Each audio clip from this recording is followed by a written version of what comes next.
There is a man in the room who wants to destroy you, not metaphorically, literally. He has been working against you for months, spreading rumors, undermining your reputation, using every tool available to him to make sure you fail. And you have one move. You're going to ask him to lend you a book. That's it. That's the whole plan. And somehow, impossibly, it's going to work. Benjamin Franklin was one of the most strategically intelligent human beings who ever lived. Diplomat, inventor, founding father. But one of the quietest things he ever did was discover something about human psychology that modern neuroscience is only now beginning to fully understand.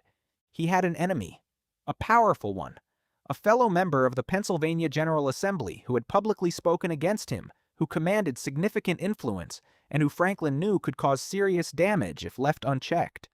Most people in Franklin's position would have responded with flattery, gifts, political maneuvering. Franklin did none of that. Instead, he sent the man a polite note asking to borrow a rare book from his personal library. The man, surprised, perhaps flattered, sent the book.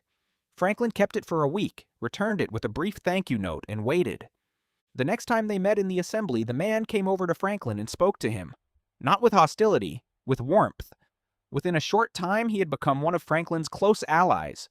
They remained friends until the man's death. Franklin wrote about this in his autobiography, matter-of-factly, as if it were obvious. He quoted an old maxim, "He that has once done you a kindness will be more ready to do you another than he whom you yourself have obliged." Read that again. The person who has done you a favor will be more likely to help you again than the person you have helped. This is not how we think it should work. We believe that doing something for someone creates warmth toward that person. And it does.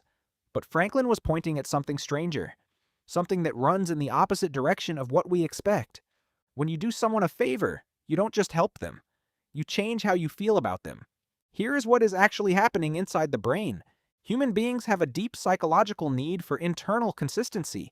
You cannot comfortably hold two contradicting beliefs at the same time. The mind finds this painful.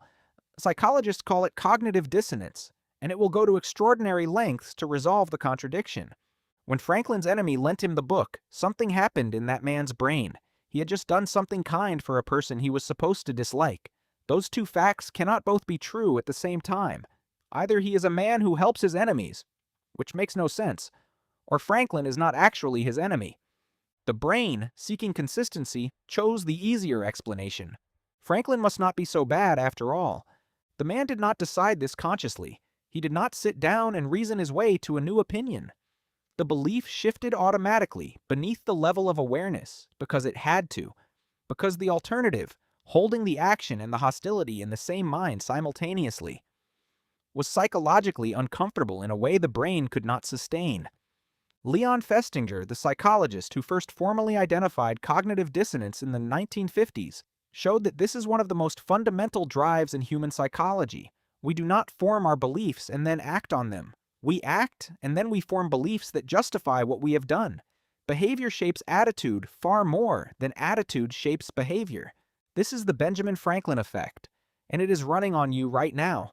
Every time you have done something for someone, helped a colleague, covered for a friend, given time or energy to another person, you have felt yourself become slightly more invested in them, slightly more willing to defend them, slightly more attached to their success. This is not generosity. Or rather, it is not only generosity, it is your brain retrofitting your emotions to match your actions. You helped them, therefore you must like them, therefore you care what happens to them. The inverse is also true, and this is the part that should make you uncomfortable. When you harm someone, when you treat them badly, dismiss them, exclude them, work against them, your brain faces the same problem. You have done something unkind to a person. You cannot be both a good person and someone who treats others badly. The contradiction must be resolved, so the brain resolves it by deciding the person deserved it. They must have done something to earn this treatment. They are probably a bad person. They likely have qualities that justify what you did to them. You did not harm a decent person. You responded appropriately to someone unworthy. Psychologist Jost at New York University has spent decades studying what he calls system justification, the tendency of human beings to rationalize existing hierarchies and outcomes, including their own actions. We do not just justify systems, we justify ourselves, and we do it automatically, efficiently, and without any awareness that it is happening. This is why mistreating someone almost always makes you dislike them more. It is why bullies rarely feel guilt in the moment. It is why discrimination, once enacted, becomes self-reinforcing. The action generates the belief that justifies the action. Now think about what this means for your own life. Think about the people you feel closest to, the ones you would drop everything for. Trace that feeling backward. In almost every case, you will find a history of doing things for them.